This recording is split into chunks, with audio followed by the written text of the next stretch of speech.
কোথাও কোনো কিছু আছে এটা বুঝতে আমরা সিম্পল দেয়ার বিভার প্লাস নাউন অথবা অ্যাডজেক্টিভ ইউজ করব।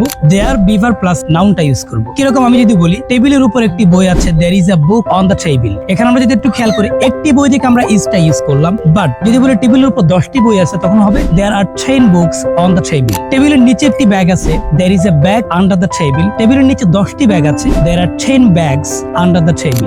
গ্রামের পাশে একটা নদী আছে, there is a river beside the village.